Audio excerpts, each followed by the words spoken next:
All right, so if you've been on my channel since the beginning, and I have no idea how many people that represents, you'll know that some of my first videos were the build of the Filastruder and the Filawinder. What these do is they allow you to take basically pellets of plastic, run them through the hopper, melt them, and then wind them up onto rolls that you can put into your 3D printer. So this is basically a way for you to make your own filament. So depending on the kinds of projects you're doing, this can be significantly cheaper than buying rolls of filament from a company. So when I posted those videos years ago, it was before the pandemic. I had this grand plan to do a lot of 3D printing in my research. But as we all know, that in March of 2020, everybody's plans changed. The university shut down. I couldn't get into my labs. And as a result, the sorts of research I was interested in and the projects that I was working on, they just kind of drifted away from the stuff that was going to need a lot of custom-made 3D printed parts. And so to be honest, these have just been kind of collecting dust since I made them, and I've decided to just finally sell them because there's no sense in keeping them down here if I'm not using them. And so I felt like I maybe owed my subscribers a video of the two of these working in concert. So I'm going to put together a bit of a time lapse for you. That's what this video is going to be. I'll show you how to kind of integrate the two, how to load the Filawinder from the Filastruder, and then we'll just take a look at how this thing operates. And so let's get into it. A quick reminder, I've got this set up with a vertical hopper.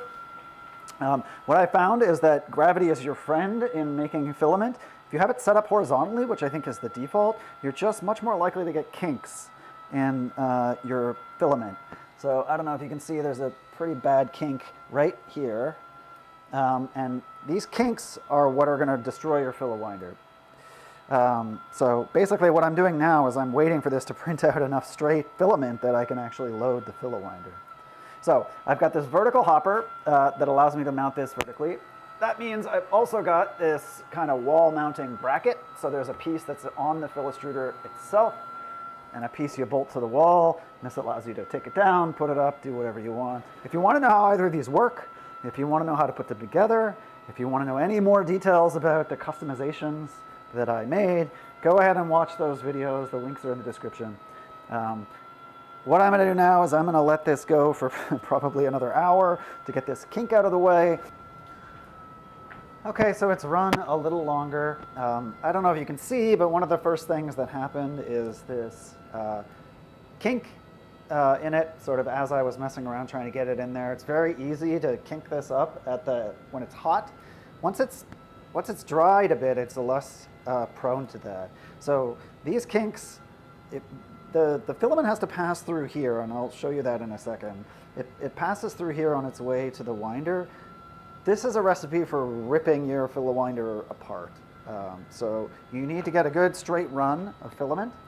So it's come down. I put it through the laser sensor, so it's now going through these two pins. Again, more details are available in my other videos. Now that it's in here and I've got most of these really bad kinks out, I'm going to kind of let it run a little longer so that I have enough to then feed it into here, and we'll check back in. A big part of setting this up is getting the spacing and the distances right. So you'll notice this is sort of a silly video in that I've got massive amounts of blank wall in here. It's because you have to have this very vertical setup. So you really need this like parabola to come down because it's so much about the tension and how it's hanging, the way this laser senses. So yeah, you need this down in front of it, you need it relatively low, and you need it lower than the Filawinder. So this is looping down, and like I said, I'm going to let it keep coming out and try to get a run that's long enough to mount it on the spool without any kinks. So yeah, I'm going to give this some more time and we'll check back in. So I've got it through here with minimal amounts of kinks, and now I have enough that I can start putting it up through these tubes, and I think these are really meant to kind of slow things down and possibly also straighten out the small kinks. So I don't know if you can see here that there's a bit of a kind of V shape, but it's a very shallow kink. Those are okay. It's the ones that, like, they're so kinked up that it's never going to possibly go into this thing. So I've pushed it in, and around, and you can see that it's up and out now. But I don't think there's enough yet to feed it onto the spool. All right, so it's maybe actually about 10 minutes later. So I've already looped it through here. The next step is to slowly, always keeping an eye on the extruder. You don't want to lead to any kinks, and just work towards getting it through this arm here, which is going to help distribute. And then I just need to get this sort of fastened onto the spool.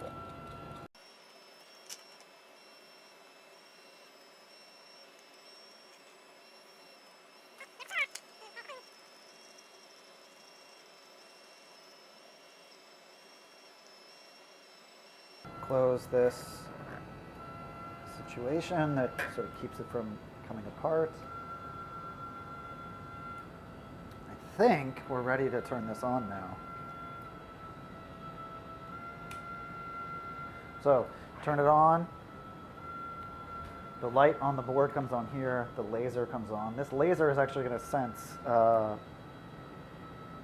whether the filament is low or high. If you were going to have a setup like this in a shop, I would actually suggest building some kind of permanent bench, or even like a permanent fixture for all of this to just sit in, so that you know it's going to work. All right, so I'm going to turn this into automatic mode.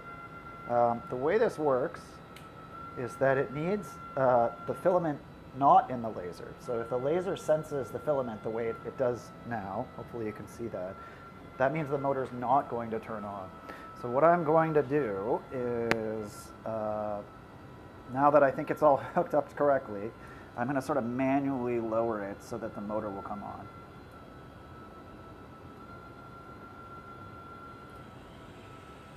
There we go.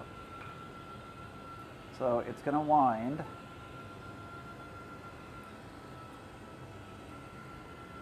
Until it pulls the filament back up into the laser.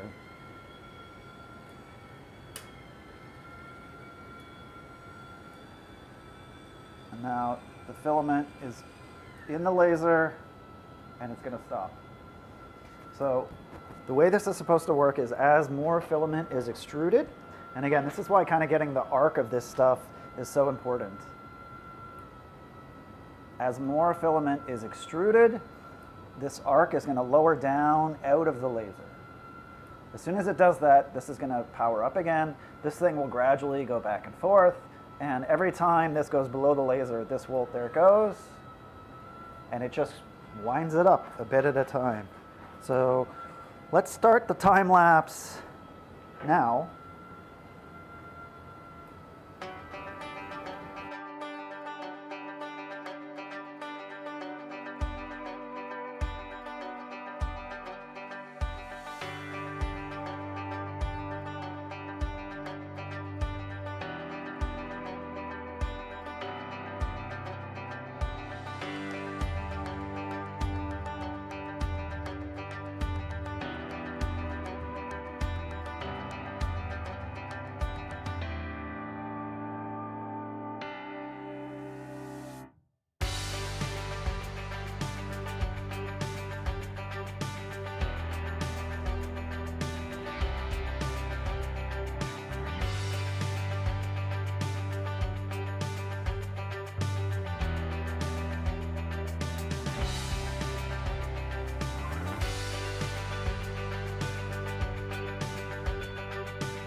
All right, so there it is, the Filastruder and the Filawinder operating in concert.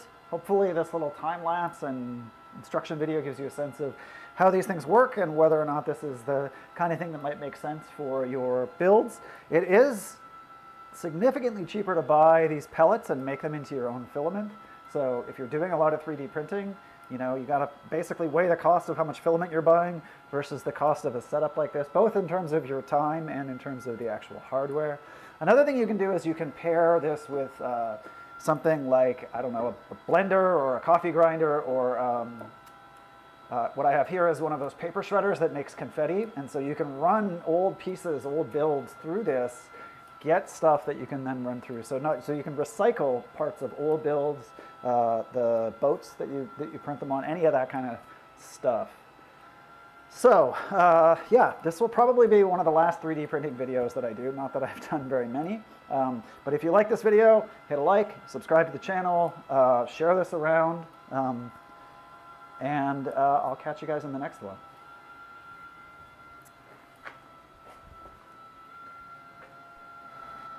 All right, so for the outro part of this video, just because I have a feeling people are going to ask, this has been running for about 4 hours, and you can see there's, I measured it, it's about 2 centimeters of wrapped filament.